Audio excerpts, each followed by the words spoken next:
Salut à tous, les explorateurs de l'invisible.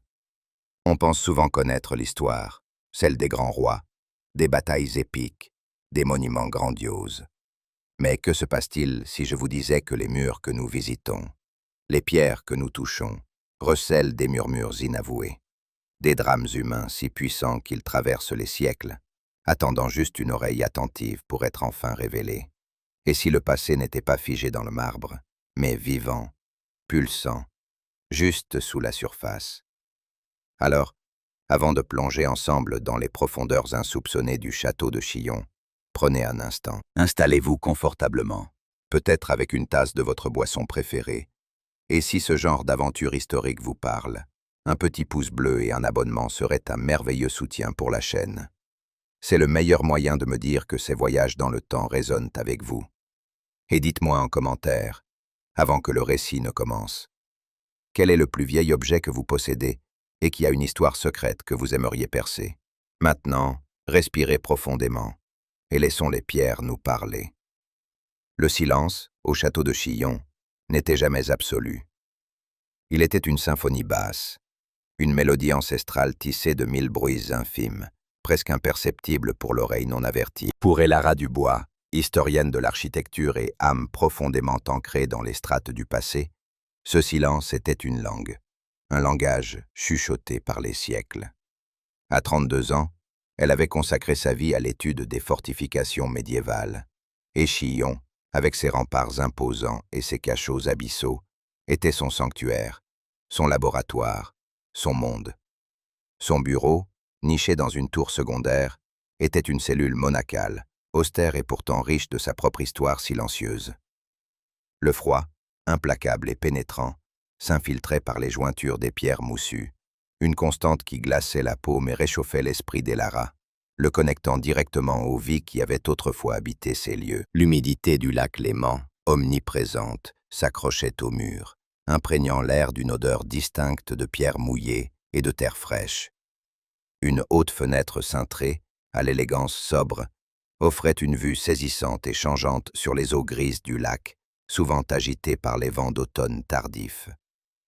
Le ciel, une toile infinie de gris perle et de brume, se reflétait sur la surface, créant un miroir inversé du monde, où les contours s'estompaient dans un flou poétique. C'était un tableau vivant, mais teinté d'une mélancolie sereine. À l'intérieur de ce refuge, le désordre régnait en maître, un désordre organisé qui n'appartenait qu'à Elara. Le bureau en chêne massif était un autel de parchemins anciens, certains fragiles comme des feuilles mortes, d'autres encore souples malgré les siècles.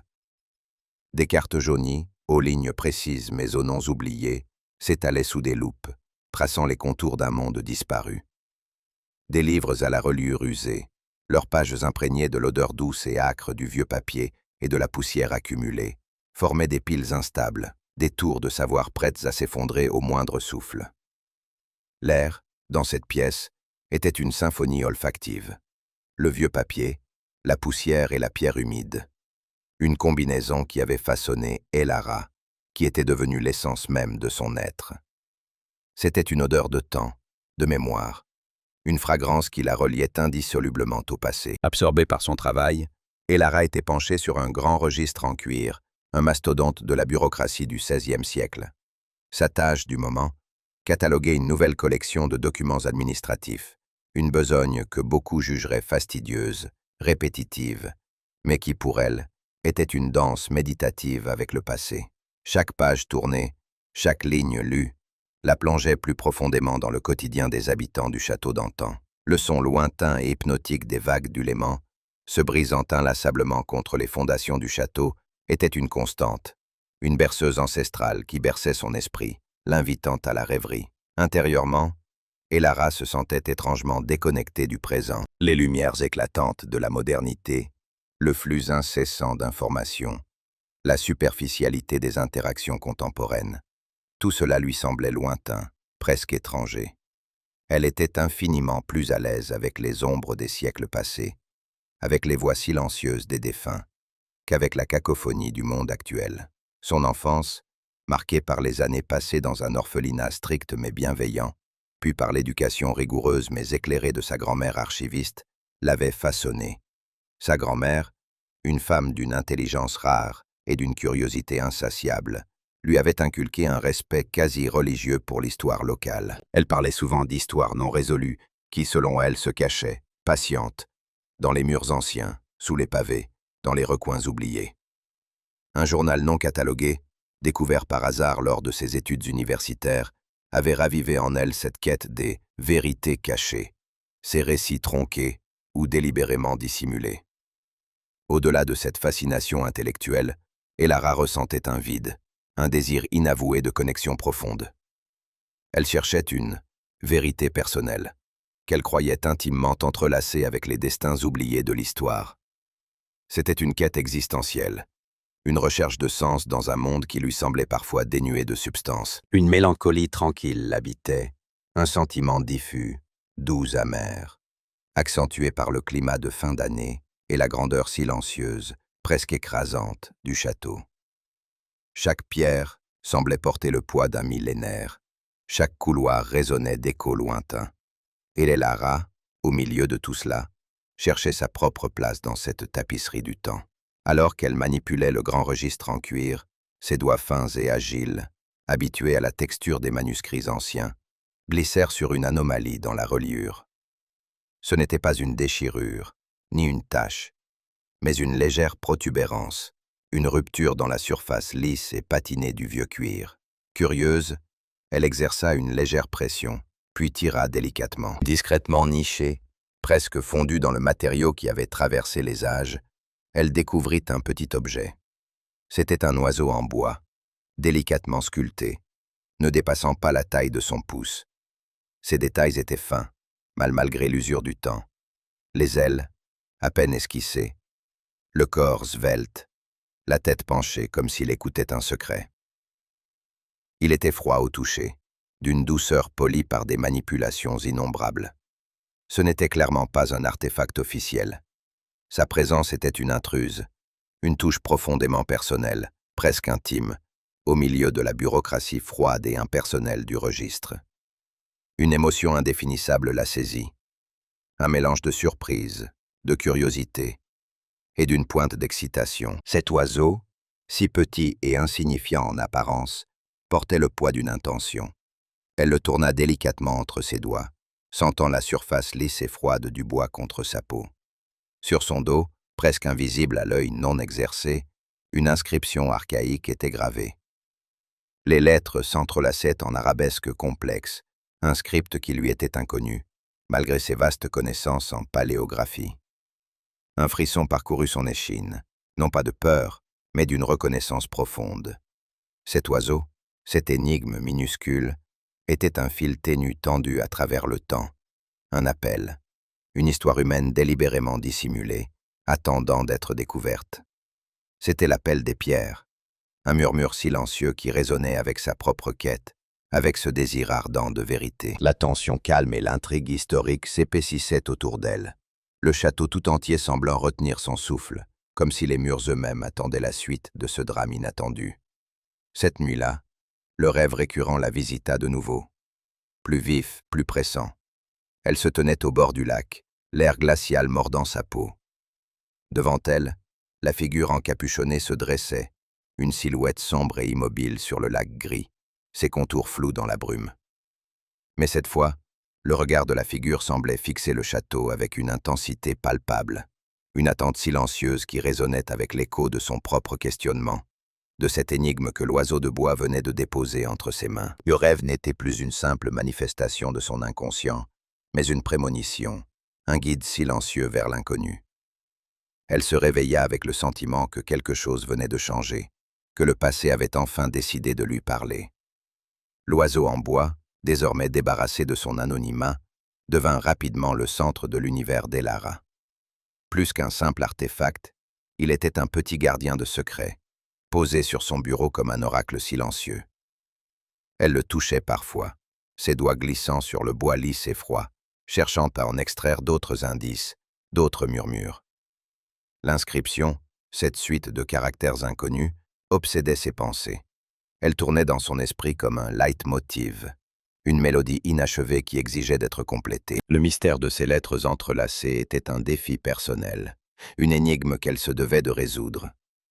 Elle plongea alors avec une intensité décuplée dans ses ressources personnelles, celles accumulées au fil de ses années d'études et celles, inestimables, du château lui-même. Sa bibliothèque, déjà impressionnante, fut mise à contribution. Elle exhuma de vieux dictionnaires de paléographie, des grammaires de dialectes locaux oubliés, des recueils d'écritures médiévales si rares qu'ils n'étaient consultés que par une poignée d'érudits dans le monde. Chaque ouvrage était une porte vers un passé linguistique, une tentative de déchiffrer les codes d'une époque lointaine. Les lumières de son bureau restaient souvent allumées tard dans la nuit, sa silhouette penchée sur ses livres, une image familière aux rares gardiens de nuit. La brume du lac, dense et froide, s'accrochait à la fenêtre cintrée, comme un linceul éthéré enveloppant le château, ajoutant une couche de mystère à ses veillées studeuses. Le chant mélancolique du hibou, si distinctif à la tombée de la nuit, semblait parfois émaner des murs même du château, un chœur antique accompagnant sa quête. Elle passait des heures, des jours, ses yeux fatigués mais déterminés, à comparer les formes, les ligatures, les ornements. Chaque petite avancée, chaque hypothèse, était une étincelle dans l'obscurité. Elle se laissait guider par son intuition, cette boussole interne, aiguisée par des années de familiarité avec les subtilités des anciennes écritures. Après des jours de recherche intense, au cours desquels le temps lui-même semblait s'être dilué dans la concentration, elle parvint enfin à déchiffrer une partie significative de l'inscription. Une exclamation silencieuse de victoire lui échappa lorsque les lettres s'assemblèrent dans son esprit, formant des mots cohérents. Pour L.S., 1587, sous la pierre, l'éternité. Le nom, L.S., était encore trop vague pour l'instant, un acronyme mystérieux qui ne livrait pas tous ses secrets.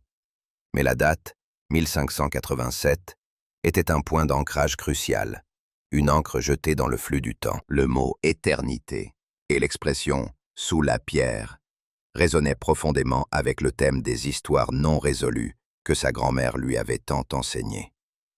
C'était un message, clair et énigmatique à la fois, un signe d'espoir ou de désespoir, un secret enfoui sous des couches d'oubli, enfin mis au jour.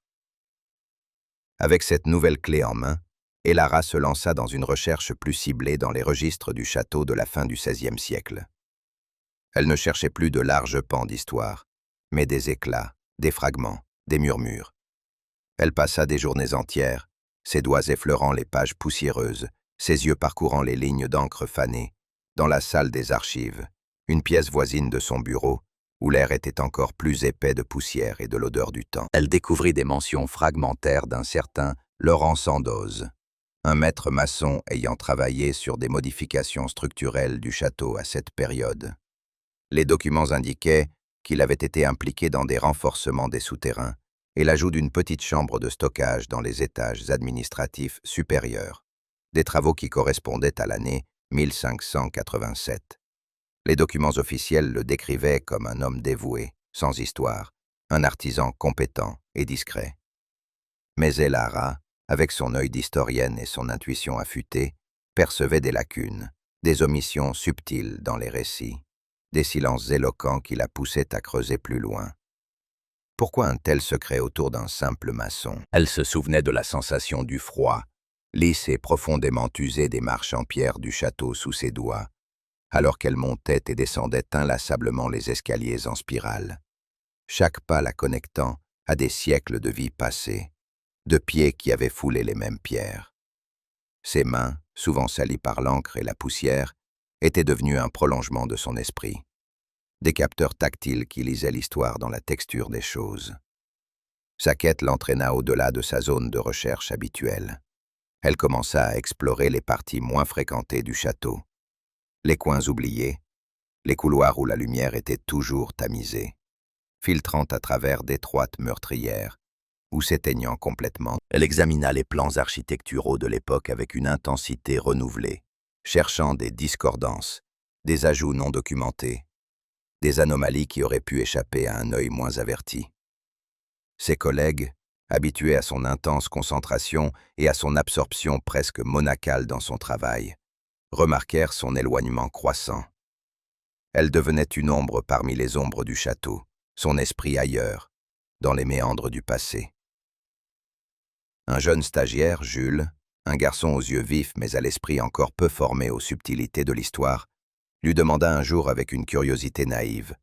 « Toujours perdu dans vos fantômes, docteur Dubois ?» Et Lara lui répondit avec un sourire lointain, teinté de mélancolie et d'une pointe de sagesse. « Certains fantômes ont des histoires plus vivantes que les nôtres, Jules.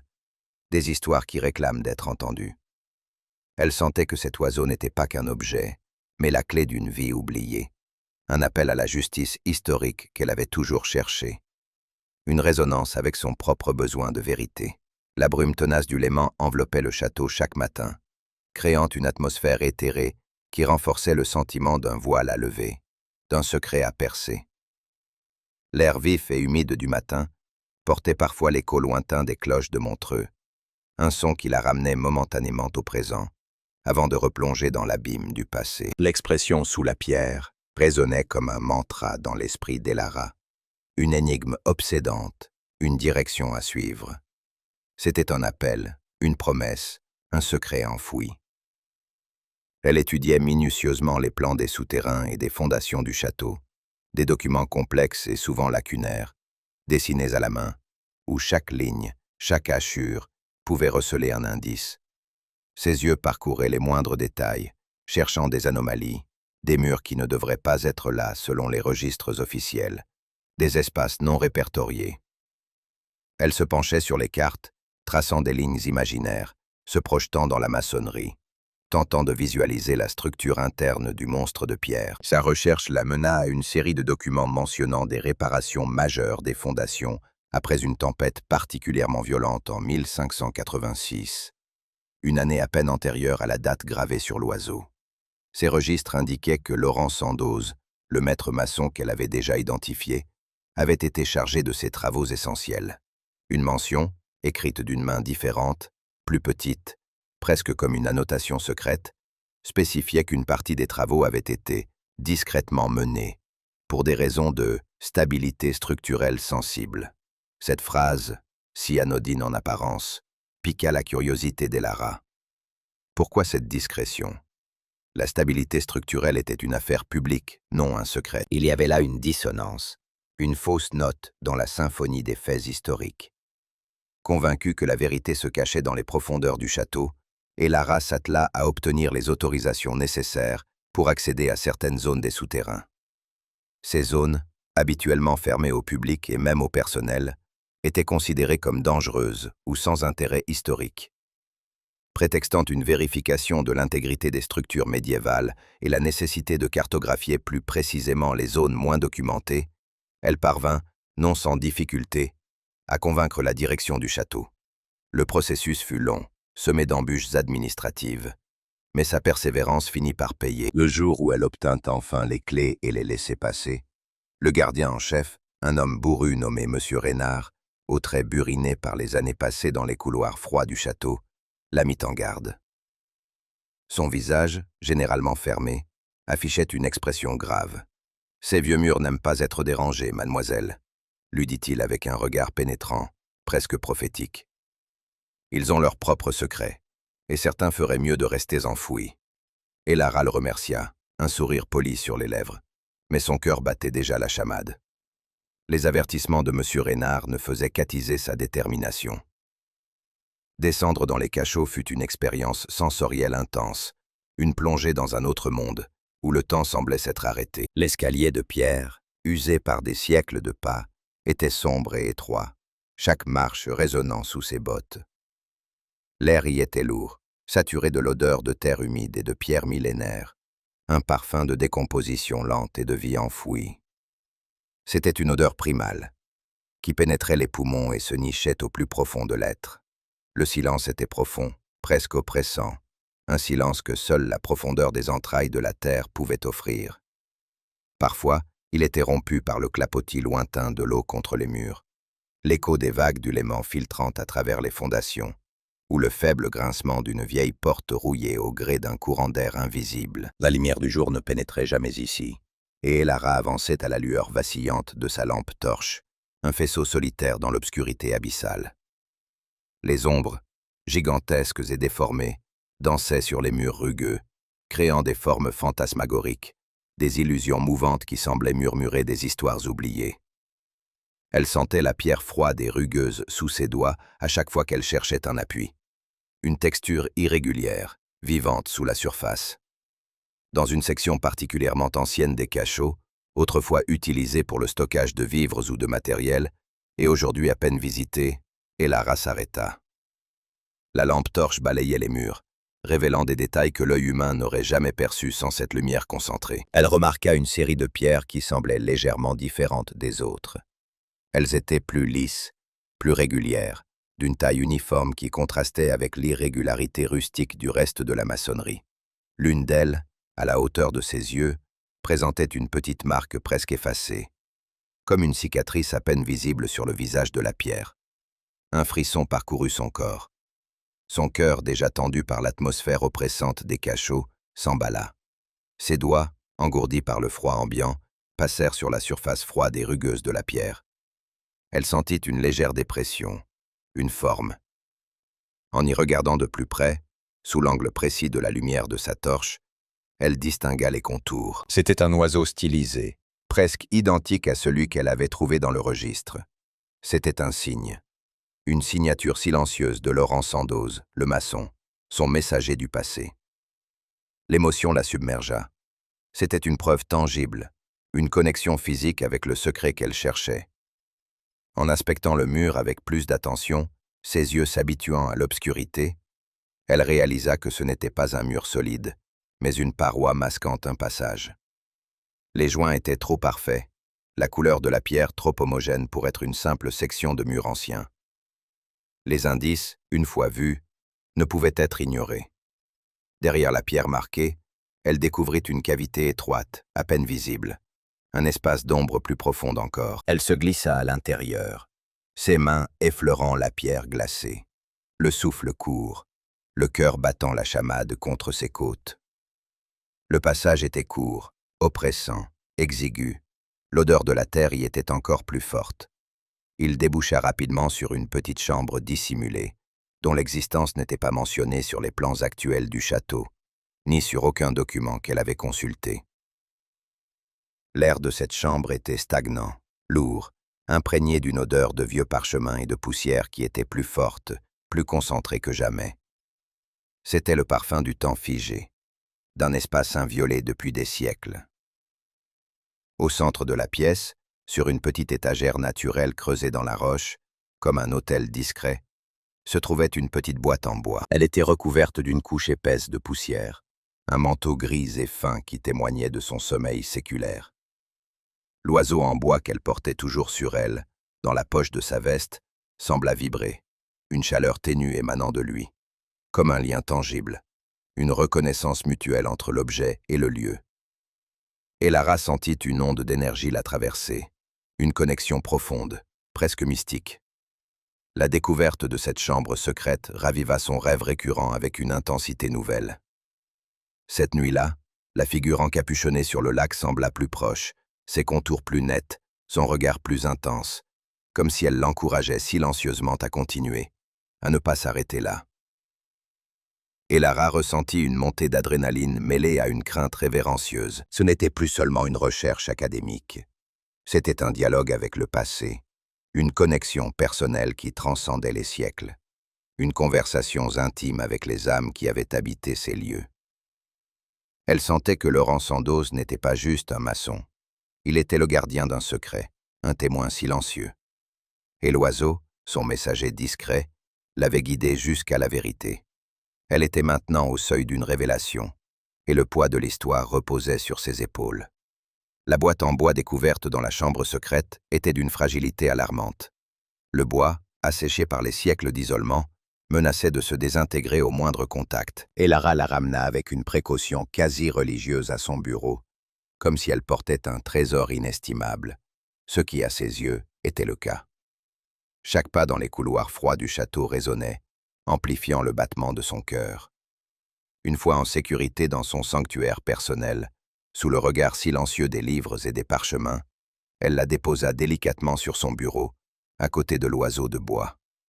La poussière s'envola en un fin nuage, libérant une odeur ancienne, un mélange de bois sec, de papier jauni et d'une pointe de quelque chose d'indéfinissable, une essence du passé.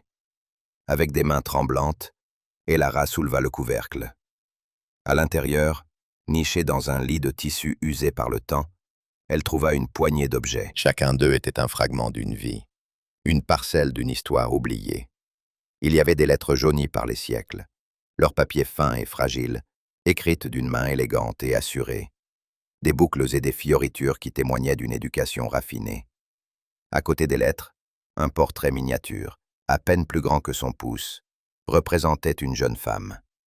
Ses yeux, d'un vert profond, semblaient vifs et intelligents, empreints d'une détermination farouche.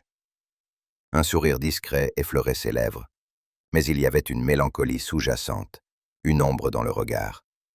Enfin, un petit journal relié en cuir, à la couverture usée et patinée, ses pages gonflées par l'humidité et le temps, complétaient le trésor.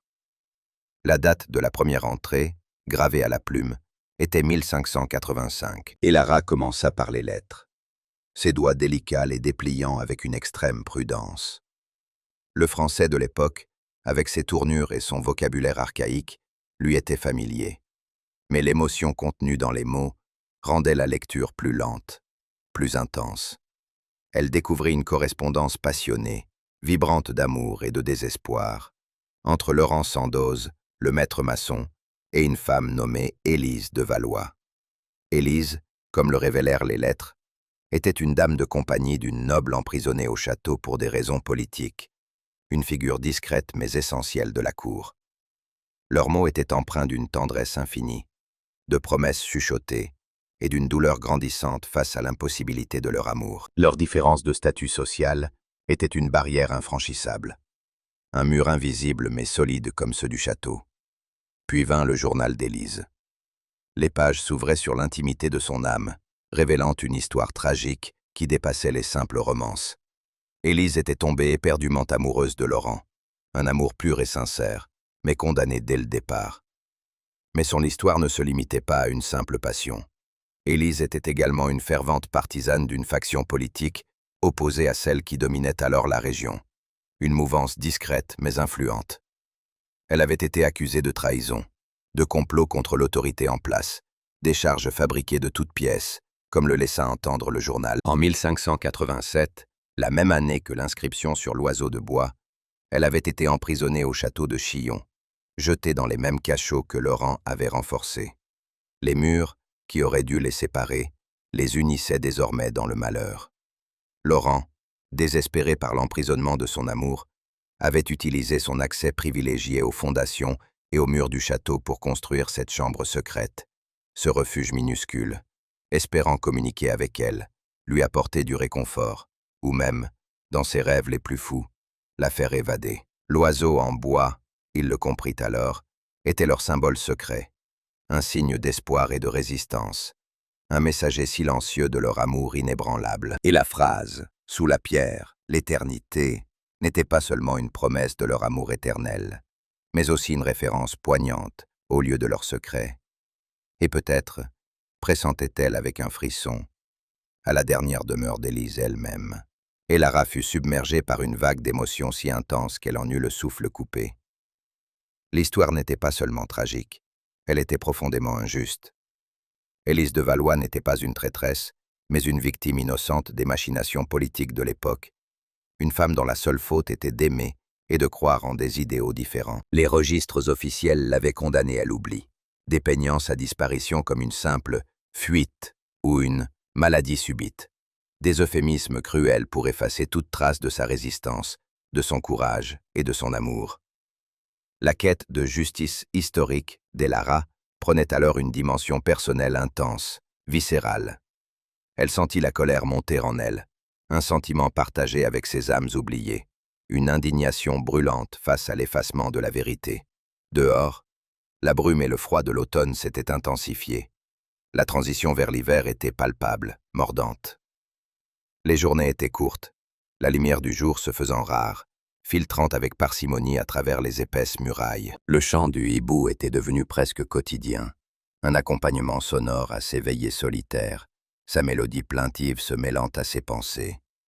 Et Lara se sentait de plus en plus éloignée du monde extérieur, son existence se résumant à la chambre secrète, aux lettres, au journal. Elle s'identifiait à Élise, à sa soif de vérité, à son amour perdu, à sa résilience face à l'adversité. Son propre désir de connexion profonde, de sens d'appartenance, semblait se refléter dans le destin d'Élise, comme si leurs âmes, séparées par les siècles, se reconnaissaient. Alors qu'elle était sur le point de refermer le journal, une intuition la guida. Quelque chose ne collait pas, un détail lui échappait. Ses doigts explorèrent la reliure, la texture des pages, et là, cachée sous une fausse page, astucieusement dissimulée, elle découvrit une dernière entrée, écrite à la hâte, d'une main tremblante, presque illisible par endroits, mais dont chaque mot résonnait avec une force désespérée. Élise y décrivait son ultime tentative de résistance. Elle avait caché un document crucial, prouvant son innocence et la corruption de ses accusateurs. Derrière la grande cheminée de la salle des gardes supérieurs, là où les étoiles ne brillent jamais. Elle avait également laissé une note déchirante pour Laurent, lui demandant de ne jamais l'oublier et de raconter leur histoire, de faire en sorte que la vérité éclate. Et Lara comprit alors que la chambre secrète n'était qu'une étape. Le véritable cœur du secret, la preuve tangible de l'injustice, se trouvait ailleurs. Elle devait maintenant accéder à la salle des gardes supérieurs, une zone encore plus surveillée et moins accessible. Un lieu où la lumière du soleil ne pénétrait jamais vraiment, un lieu d'ombre et de mystère. Elle ressentit une urgence grandissante, comme si le temps lui était compté, comme si Élise elle-même l'appelait à travers les siècles, la suppliant de terminer son œuvre. La quête, loin d'être achevée, venait de prendre un tournant décisif. C'était une nuit de novembre glacial, d'une froideur pénétrante qui semblait s'infiltrer jusqu'aux os. Le vent hurlait sur le lac Léman, un chant funèbre qui se brisait avec une fureur inouïe contre les murs millénaires du château de Chillon. Des vagues furieuses, coiffées d'écume blanche, s'écrasaient contre les fondations, leurs clapotis résonnant comme des coups de tonnerre. Une épaisse brume, une opacité quasi surnaturelle, enveloppait Chillon, le transformant en une silhouette fantomatique, un vaisseau de pierre flottant sur une mer de néant. Le château, habituellement si solide et immuable, semblait vaciller sous l'assaut des éléments, se fondre dans l'obscurité tourmentée. Et Lara, armée de sa détermination inébranlable et d'une lampe torche dont le faisceau semblait dérisoire face à l'immensité des ténèbres, avait réussi à obtenir un accès exceptionnel à la salle des gardes supérieurs. Sa demande, formulée avec une précision académique, avait porté sur une inspection nocturne des structures, rendue nécessaire par les intempéries récentes. Monsieur Reynard, le gardien, l'avait regardé avec un mélange de suspicion tenace et d'un respect non dissimulé pour sa persévérance. Ses yeux, habituellement si méfiants, s'étaient adoucis un instant. « Veillez à ne pas vous perdre dans l'histoire, mademoiselle », lui avait-il dit, son ton plus doux que d'habitude, presque teinté d'une sollicitude paternelle. Certaines vérités peuvent être lourdes à porter, et Lara avait hoché la tête, un sourire reconnaissant sur les lèvres, mais son esprit était déjà ailleurs, au-delà de la prudence, dans les profondeurs du passé. La salle des gardes était immense, d'une grandeur brute et fonctionnelle, et d'un froid glacial qui pénétrait les vêtements les plus épais. L'air y était imprégné de l'odeur caractéristique de la pierre ancienne et du bois séculaire, un parfum de temps figé qui racontait des batailles oubliées et des veilles interminables. Les fenêtres étroites, de simples meurtrières, donnaient sur l'obscurité tourmentée du lac, un abîme insondable où les vagues se perdaient dans le néant. La grande cheminée, massive et imposante, dominait la pièce de sa présence écrasante. Sa gueule béante, noire de suie, semblait un portail vers un autre monde, un réceptacle de flammes éteintes et de secrets enfouis. Et Lara inspecta chaque pierre, chaque jointure de la cheminée, avec une méticulosité obsessionnelle. Ses doigts, engourdis par le froid mordant, parcouraient la surface rugueuse de la pierre, cherchant la moindre irrégularité, la plus petite fissure. Elle se souvenait des mots d'Élise, gravés dans son esprit comme une carte au trésor. Là où les étoiles ne brillent jamais. Cette phrase, elle l'avait interprétée comme un endroit sans lumière naturelle, Un renfoncement profond, une cachette qui échapperait à tout regard, même celui du soleil. Elle fit le tour de l'imposante structure, sa lampe torche dessinant des arabesques lumineuses sur les murs sombres, chaque faisceau de lumière chassant momentanément les ombres avant qu'elles ne reviennent en force. Elle écoutait le silence de la pièce, un silence qui n'était pas vide, mais rempli des échos du passé, des chuchotis des gardes, des crépitements des feux d'antan. Et puis, elle la trouva. Une pierre légèrement descellée, nichée derrière un des montants massifs de la cheminée, dans une zone d'ombre permanente, là où la lumière, même celle d'un brasier ardent, ne parvenait jamais vraiment. Le mortier entre cette pierre et ses voisines était différent, plus friable, moins régulier. En tirant dessus avec une force inattendue, ses muscles tendus par l'adrénaline, elle révéla une petite cavité. Le cœur d'Elara battait la chamade, ses tempes pulsaient, un son assourdissant dans le silence de la salle. Ses mains tremblantes plongèrent dans l'obscurité froide de la niche. À l'intérieur, enveloppé dans un morceau de tissu fin mais dégradé, dont les fibres s'effilochaient sous ses doigts, se trouvait un rouleau de parchemin. Elle sortit le parchemin avec une infinie précaution, ses mains tremblantes sous le poids de l'histoire. Il s'agissait d'une confession détaillée, écrite d'une main différente de celle d'Élise, plus lourde, plus hésitante. Le document était signé par un des accusateurs d'Élise, un noble influent de l'époque, et avouait avoir fabriqué des preuves contre elle pour des raisons de gain personnel et de pouvoir politique. Le parchemin était daté de quelques jours seulement après l'emprisonnement d'Élise. C'était la preuve irréfutable de son innocence et de l'injustice flagrante de son sort, un coup de tonnerre qui traversait les siècles. Avec le parchemin, une petite fiole en verre scellée, contenant une substance sombre et visqueuse. Une note, également d'Élise, écrite d'une main plus ferme cette fois, expliquait que c'était un poison. Elle avait réussi à l'obtenir, un acte de défi ultime pour échapper à une exécution publique et préserver sa dignité. Elle avait choisi de mourir par ses propres moyens, plutôt que d'être humiliée, de voir son nom traîner dans la boue. Sous la pierre, l'éternité n'était pas seulement une promesse d'amour éternel pour Laurent, mais aussi le lieu de son dernier secret, de sa dernière liberté, le sanctuaire de sa dignité retrouvée dans la mort. Elara se sentit submergée par une vague d'émotions si puissante qu'elle la firent chanceler.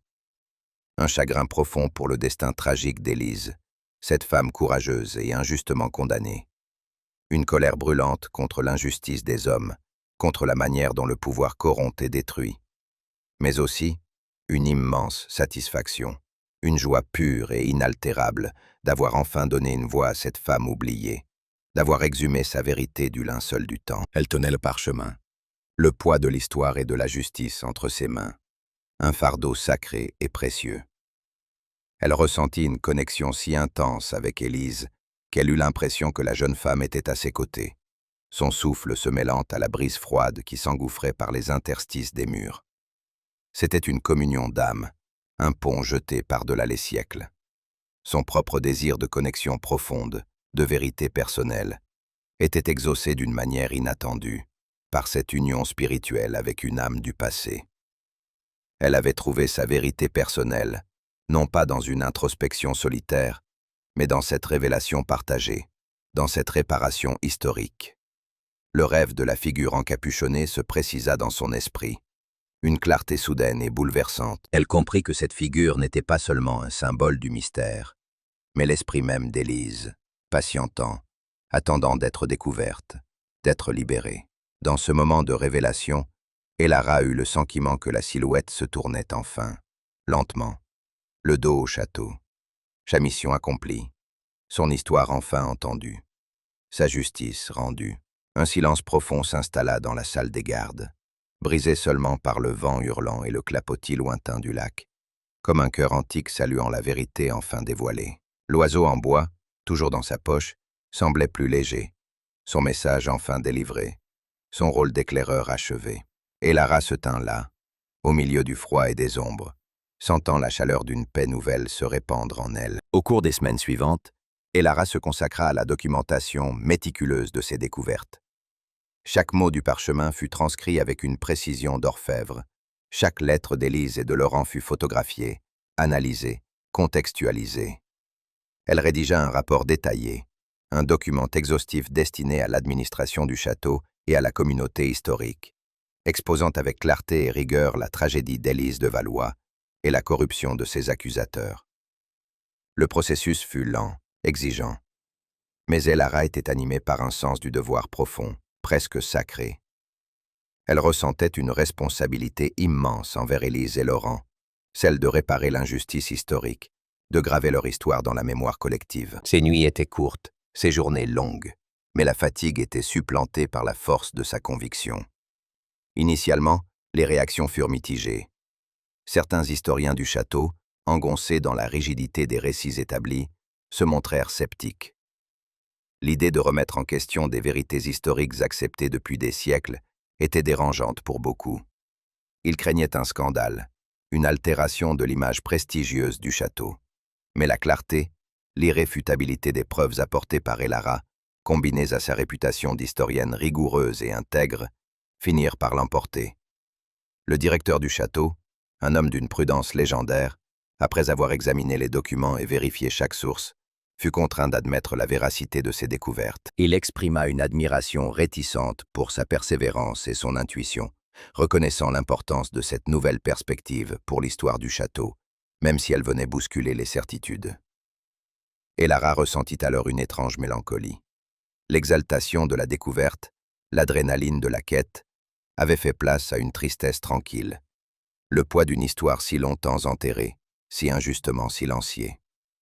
Elle avait trouvé la vérité, mais cette vérité était empreinte de souffrance, de sacrifice. Pourtant, au-delà de cette tristesse, il y avait aussi un sentiment de paix profonde, de devoir accompli. Elle avait donné une voix à une vie oubliée. Elle avait honoré les échos inavoués qui avaient résonné en elle. L'oiseau en bois, nettoyé délicatement, ses détails restaurés avec soin, trônait désormais sur son bureau, non plus comme un simple artefact, mais comme un puissant symbole de résistance, d'amour éternel et de justice enfin rendue. Il était le gardien silencieux de la mémoire d'Élise et Laurent, un rappel constant de la force de la vérité. Sa relation avec le château, ce monstre de pierre qu'il avait abrité et défié, avait profondément changé. Il n'était plus seulement son lieu de travail, son sujet d'étude, mais un lieu de signification personnelle intense, un dépositaire de secrets qu'elle avait aidé à révéler. Le froid persistant de son bureau, l'odeur de pierre et d'humidité, qui lui avait parfois semblé aliénant, ne lui paraissaient plus tels. Ils étaient devenus familiers, presque réconfortants, des compagnons silencieux de son voyage. Elle pensa à sa grand-mère, à ses histoires non résolues, et ressentit une fierté silencieuse, une satisfaction profonde d'avoir mené à bien cette quête, d'avoir bouclé la boucle. Elle se sentait plus ancrée, plus connectée, non pas au passé en tant qu'évasion, mais au passé en tant que fondation du présent, un socle solide sur lequel construire un avenir. Monsieur Reynard, le gardien, croisa Elara un matin dans les couloirs, le jour où les premiers extraits de son rapport commençaient à circuler discrètement.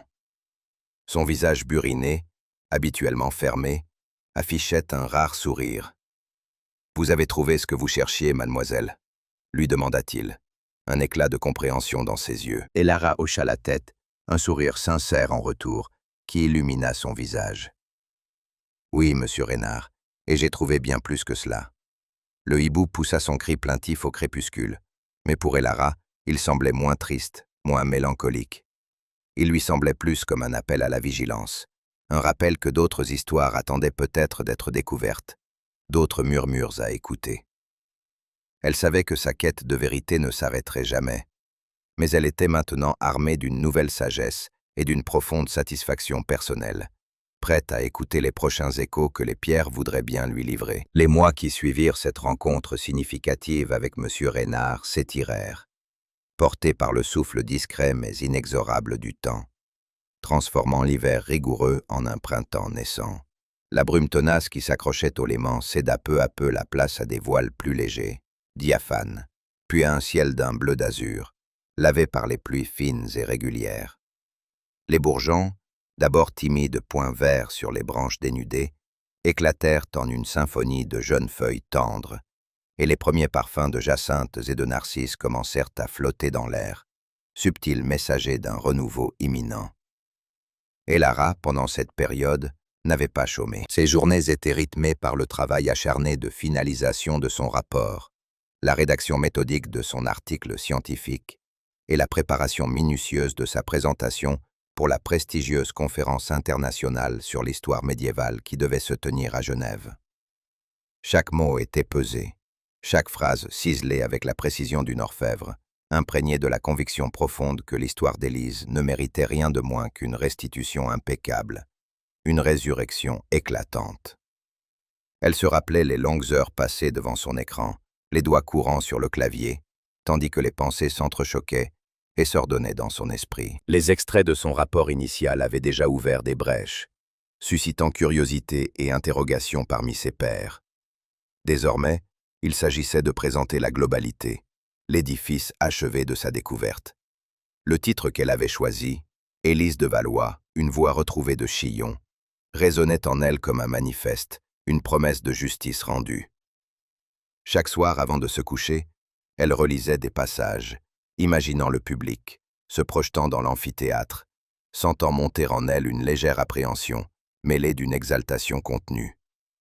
La solitude de sa quête s'était muée en une force tranquille, nourrie par la certitude d'avoir un message essentiel à partager. Elle avait la sensation palpable d'être devenue le canal, la caisse de résonance d'une histoire qui, pendant des siècles, n'avait été qu'un écho lointain, un murmure étouffé sous les pierres froides. Le jour de la conférence arriva, baigné d'une lumière printanière éclatante qui inondait les rues pavées de Genève. Et Lara se tenait devant le palais des congrès, son cœur battant une cadence inhabituelle, mélange d'excitation et d'une nervosité qu'elle n'aurait jamais cru ressentir. L'air était vif, chargé du parfum des jeunes pousses et du lointain effluve du lac. Elle inspira profondément, sentant l'énergie de la ville l'envelopper, une énergie si différente de la quiétude séculaire de Chillon. Elle portait une robe d'un bleu nuit profond, sobre mais élégante, choisie pour sa dignité, pour sa capacité à refléter le sérieux de son propos. Ses cheveux, habituellement noués lâchement, étaient aujourd'hui relevés en un chignon strict, dégageant un visage où l'on pouvait lire à la fois la concentration intense et une nouvelle assurance. À l'intérieur, l'atmosphère était électrique. Le grand amphithéâtre, aux fauteuils de velours rouge et aux boiseries sombres, était déjà presque plein. Un bourdonnement de voix, mêlant diverses langues, emplissait l'espace, tandis que des historiens, des archivistes, des universitaires du monde entier prenaient place. L'odeur du café frais se mêlait à celle, plus subtile, du vieux papier et des livres transportés. Sur l'estrade, un pupitre en bois poli l'attendait, ainsi qu'un grand écran blanc sur lequel ses diapositives seraient projetées. À côté du pupitre, sur une petite table drapée de velours noir, était délicatement posé l'oiseau en bois, silencieux et chargé de symboles, et une reproduction fidèle du parchemin de la confession, ses caractères élégamment tracés, mais porteurs d'une vérité amère. Et Lara sentit le regard des quelques collègues qu'elle connaissait se poser sur elle, des sourires d'encouragement, des hochements de tête respectueux. Elle n'était plus l'historienne solitaire et presque effacée qu'elle était quelques mois auparavant. La quête l'avait transformée, lui avait conféré une stature, une présence. En attendant son tour, elle s'assit dans les coulisses, les mains légèrement moites, se remémorant les détails de l'histoire qu'elle allait partager. Chaque fois qu'elle pensait à Élise, elle sentait une connexion profonde, une sorte de responsabilité sacrée. Elle n'était pas là pour raconter son histoire, mais l'histoire d'Élise, avec toute l'authenticité et la dignité qu'elle méritait. Lorsqu'on prononça son nom, un frisson la parcourut. Elle se leva, redressa les épaules et avança d'un pas assuré vers le pupitre. Les lumières de la salle s'atténuèrent, et un projecteur la baigna d'une clarté douce. Le murmure du public s'éteignit, remplacé par un silence attentif, presque pesant. Et Lara posa ses mains sur le bois lisse du pupitre, sentant sa froideur et sa solidité, un ancrage dans l'instant présent. Elle regarda l'assemblée, les visages tournés vers elle, certains curieux, d'autres sceptiques, tous attendants. Elle prit une grande inspiration, le goût de l'eau qu'elle venait de boire encore frais dans sa bouche.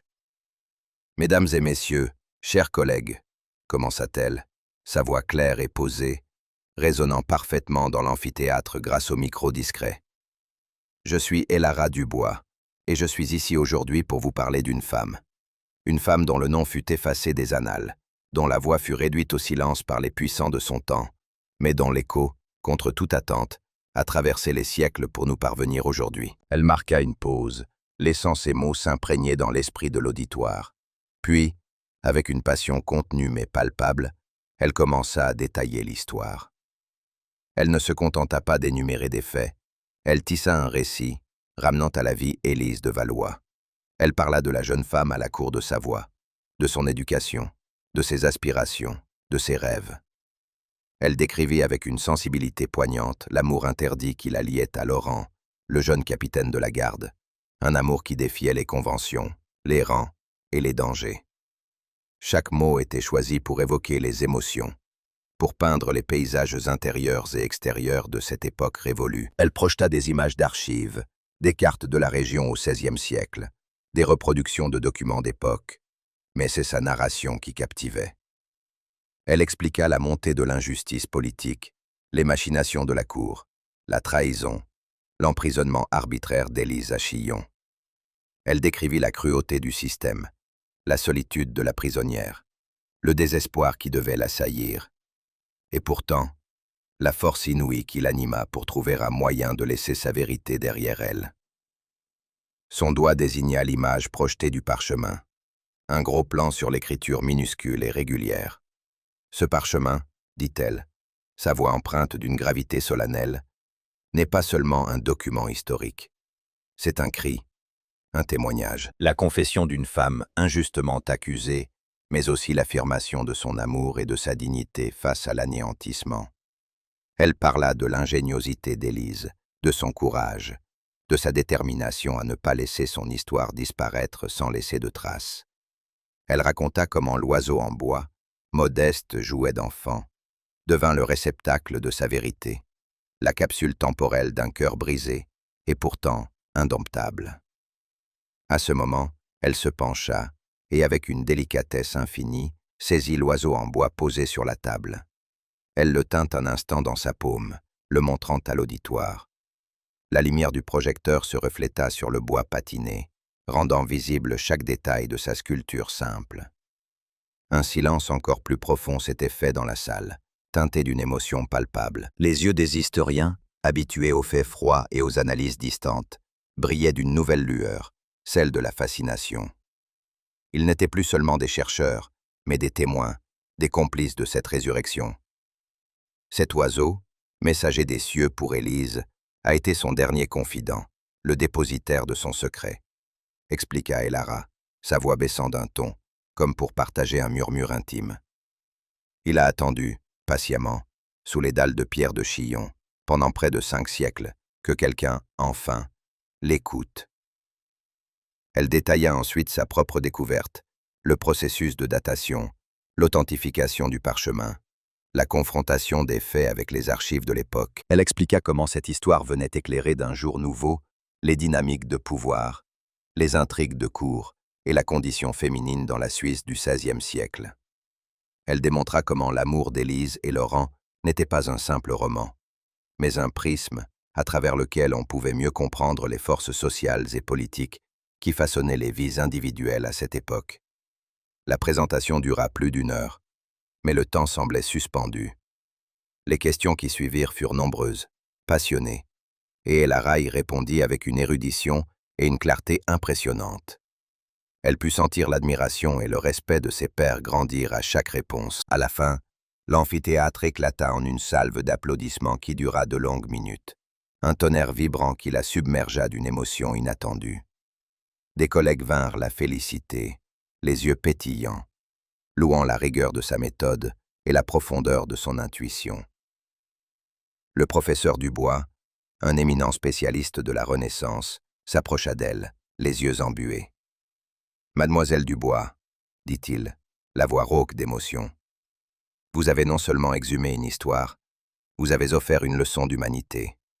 C'est une contribution majeure, une lumière nouvelle sur notre compréhension de cette période. » Son travail fut unanimement salué comme une contribution majeure à la compréhension de l'histoire sociale et politique de la Suisse au XVIe siècle. Les revues scientifiques se l'arrachèrent.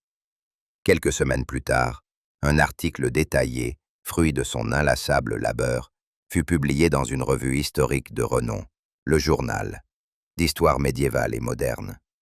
Un texte dense et brillamment argumenté, accompagné de photographies des artefacts. Cet article, largement diffusé et commenté, donna enfin à Élise de Valois la place qu'elle méritait, non plus comme une ombre, mais comme une figure tangible, courageuse, dont la vie et le destin résonnaient avec une force nouvelle dans les annales.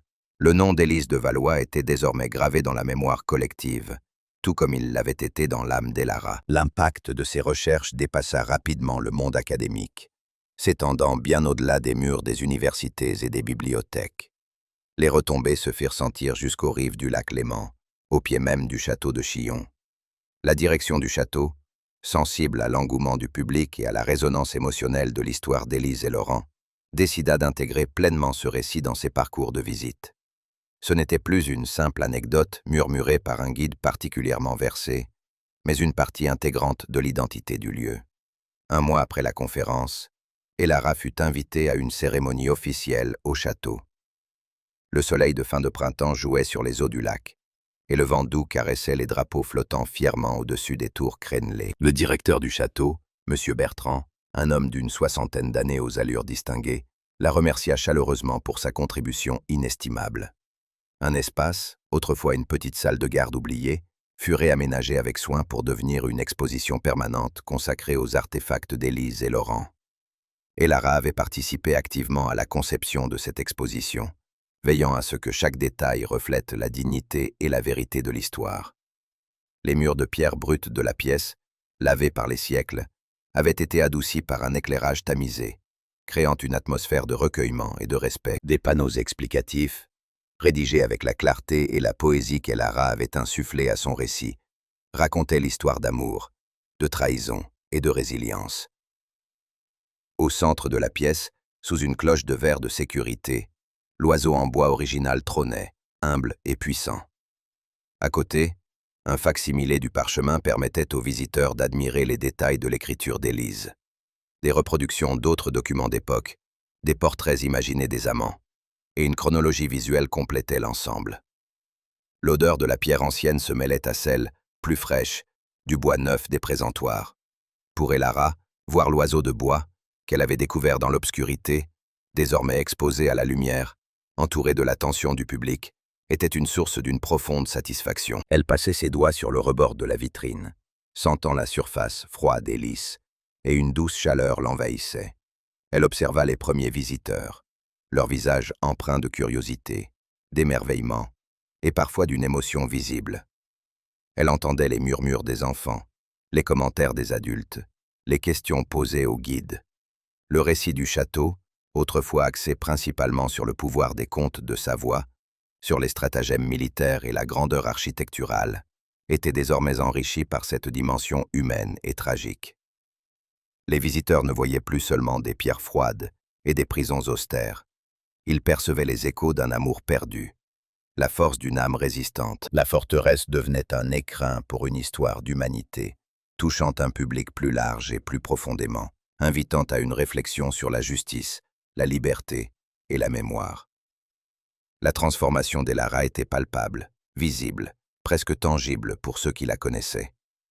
Ce n'était pas un changement brusque, mais une métamorphose progressive, comme l'éclosion d'une fleur après un long hiver. Elle n'avait en rien perdu son amour viscéral pour l'histoire. Au contraire, il s'était approfondi, enrichi d'une nouvelle dimension, celle de la résonance humaine. Mais sa solitude habituelle, ce détachement presque monastique du monde contemporain qui l'avait caractérisé pendant tant d'années, s'était estompé, dissipé comme la brume matinale sur le Léman. Avant, le monde extérieur lui semblait lointain, bruyant, superficiel. Elle se réfugiait dans les siècles passés, les trouvant plus réels, plus substantiels que le présent. Le vide qui l'habitait alors n'était pas un manque de personnes autour d'elle, mais un manque de connexion intérieure, un sentiment d'être une observatrice plutôt qu'une participante active de la vie. Elle se sentait souvent comme une âme errante entre les époques, incapable de s'ancrer pleinement dans l'une ou l'autre. Maintenant, ce vide avait été comblé, non pas par une évasion, mais par un sens profond de connexion et d'appartenance.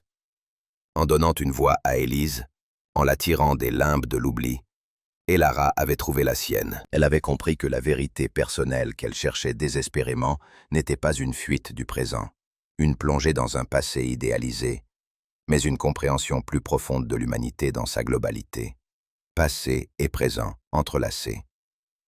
Elle avait réalisé que les émotions d'Élise, ses souffrances, ses espoirs, étaient universelles, intemporelles, et qu'en les reconnaissant, elle reconnaissait aussi une part d'elle-même et de tous les êtres humains. Ce sentiment de déracinement s'était envolé. Elle se sentait désormais ancrée, connectée au monde qui l'entourait.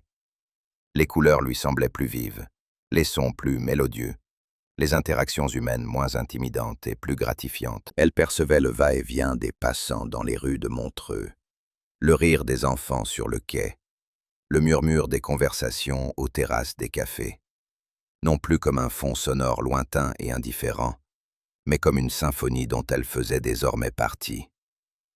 Son corps même semblait plus léger, sa posture plus ouverte, ses yeux moins voilés par une mélancolie contemplative. Elle se surprenait à sourire plus souvent, un sourire sincère et spontané, et à ressentir une joie simple face à la beauté du quotidien. Le contact avec la pierre de Chillon, autrefois source d'une profonde mélancolie, lui inspirait désormais un sentiment de continuité, de résilience, une force puisée dans la durée. Progressivement, Elara commença à participer davantage à la vie de Montreux. Elle accepta des invitations à des événements locaux, des vernissages d'expositions d'art, des concerts au Montreux Jazz Festival en été.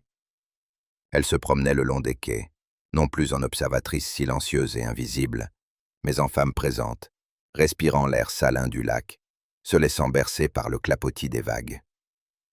Elle échangeait des sourires avec les commerçants, engageait des conversations spontanées avec des inconnus. Ce n'était pas un effort, mais un désir naturel d'embrasser la vie, de s'ouvrir aux autres. C'est dans ce contexte de renouveau qu'elle accepta une invitation à dîner de Jules. Jules, l'ancien stagiaire timide et admiratif, avait depuis obtenu son diplôme et était devenu un jeune chercheur passionné. Son admiration pour Elara s'étant transformée en un respect profond et une affection sincère. Il l'avait contactée quelques semaines après la conférence, félicitant son succès avec une humilité touchante. L'invitation au dîner, formulée avec une pointe de nervosité, l'avait d'abord prise au dépourvu. L'ancienne Elara aurait trouvé une excuse polie pour refuser, craignant l'intimité d'une interaction sociale prolongée. Mais la nouvelle Elara, après une brève hésitation, sentit une curiosité bienveillante l'emporter. Elle accepta. Le restaurant choisi par Jules était un petit établissement discret de Montreux, niché dans une ruelle pavée, avec une terrasse charmante offrant une vue latérale sur le lac. La soirée était douce, l'air embaumé du jasmin grimpant sur les murs voisins. Des guirlandes lumineuses tamisées créaient une ambiance chaleureuse et intime. Le cliquetis léger des couverts et le murmure des conversations se mêlaient à une musique de fond douce et discrète. Lorsque Jules la vit arriver, il se leva, un sourire éclatant illuminant son visage. Ses yeux, autrefois pleins d'une timidité respectueuse, brillaient désormais d'une confiance nouvelle.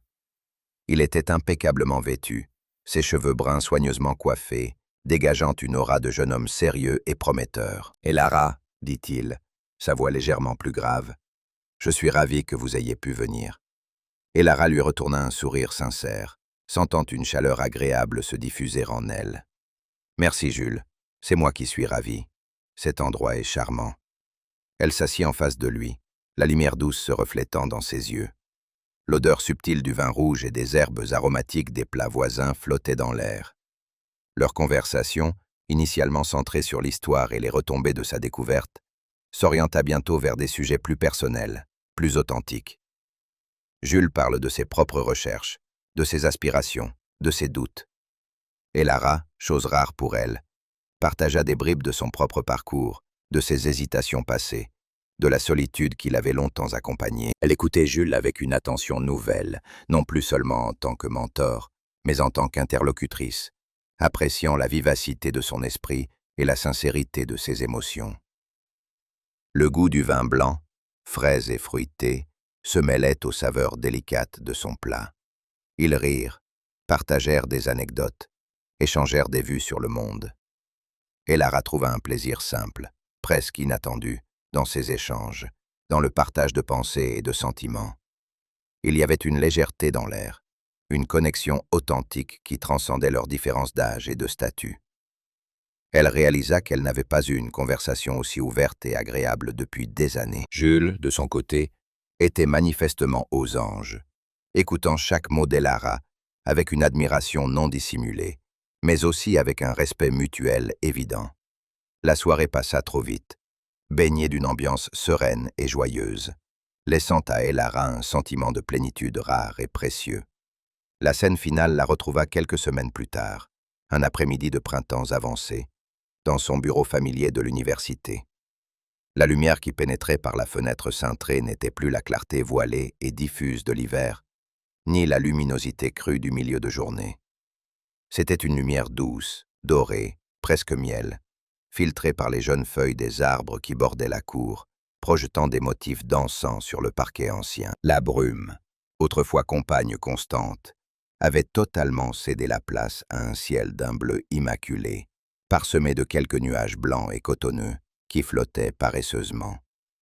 Elara se tenait près de la fenêtre, le corps détendu, les épaules relâchées. De là, elle contemplait le lac Léman, qui s'étendait devant elle comme un miroir infini, scintillant de mille feux sous le soleil oblique de l'après-midi. Les reflets dansant sur l'eau créaient une mosaïque éblouissante, et elle pouvait distinguer les voiliers glissant silencieusement, leurs voiles blanches se gonflant sous une brise légère. L'air, qui s'engouffrait doucement par l'entrebâillement, était frais et pur, chargé des senteurs printanières des lilas et des herbes fraîchement coupées. Le chant du hibou, cet écho mélancolique qui avait si longtemps scandé ses soirées et veillées solitaires, était moins fréquent en cette saison. Les nuits étaient plus courtes, les jours plus longs, et l'oiseau de nuit se faisait plus discret. Mais parfois, au crépuscule, elle l'entendait encore, un appel lointain et feutré, comme un souvenir apaisé, un murmure du passé qui ne portait plus la tristesse d'antan, mais une sorte de tendresse nostalgique. Elle se sentait en paix avec ce son, avec cette mémoire. Son regard se posa sur son bureau, sur l'oiseau en bois, toujours là, à sa place habituelle, près de la pile de livres et de papiers.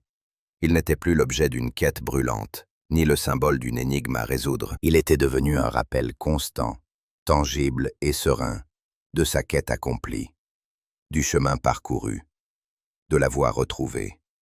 Elle le saisit délicatement, ses doigts effleurant le bois poli, sentant la douceur de sa surface usée par les siècles et par le temps. Il portait en lui l'histoire d'Élise, mais aussi la sienne propre, celle d'une transformation profonde. Elle détourna les yeux de l'oiseau et laissa ses doigts glisser sur les marches en pierre qui menaient à la petite alcôve où elle travaillait, les mêmes marches qu'elle avait tant de fois touchées. Autrefois, le froid de la pierre et son usure lui inspiraient une mélancolie profonde, un sentiment d'éphémère et de solitude face à la permanence des choses. Mais cette fois, le contact rugueux et frais ne lui apportait plus de tristesse. Au contraire, il lui insufflait un sentiment de continuité, de résilience. Ces pierres avaient résisté au siècle, avaient été témoins de tant de vie, de tant d'histoire. Elles étaient un lien, non pas une barrière, entre le passé et le présent. Le rêve obsédant de la figure encapuchonnée, cette silhouette mystérieuse qui l'avait hantée pendant si longtemps, s'était estompée, puis avait cessé tout à fait. Les nuits d'Elara étaient désormais peuplées de rêves plus doux, plus clairs, ou d'un sommeil profond et réparateur. Elle ne s'était pas rendue compte de son absence immédiate. La disparition s'était faite en douceur, sans drame. Mais un matin, en se réveillant, elle avait réalisé que l'ombre qui planait sur ses nuits s'était envolée. Ou peut-être que la figure, ayant vu son histoire enfin racontée, s'était enfin libérée. Elle imaginait cette silhouette, débarrassée de son lourd fardeau, s'éloignant sur les eaux calmes du lac, non pas dans une fuite éperdue, mais dans un apaisement profond, laissant derrière elle un sillage de paix, un souffle de liberté. Un sourire léger et lumineux étira les lèvres d'Elara. Ce n'était pas un sourire de satisfaction orgueilleuse, mais un sourire de gratitude, de quiétude, un reflet de l'harmonie intérieure qu'elle avait enfin trouvée. Sa quête des histoires non résolues se poursuivrait, elle le savait, car c'était sa vocation, le fil conducteur de son existence. Mais elle le ferait désormais avec un nouveau sens de plénitude, un cœur plus ouvert, plus réceptif aux échos du passé et aux promesses du présent. Elle avait trouvé non seulement une vérité historique d'une importance capitale, mais aussi, et c'était peut-être le plus précieux, une part d'elle-même, cachée, comme Élise, sous la pierre de Chillon. Elle n'était plus seulement Elara Dubois, l'historienne érudite et solitaire. Elle était Elara Dubois, une femme connectée, ancrée dans le monde, consciente de sa place et prête, avec un esprit serein et un cœur joyeux, à embrasser un nouvel horizon, quels que soient les murmures que l'avenir voudrait bien lui livrer.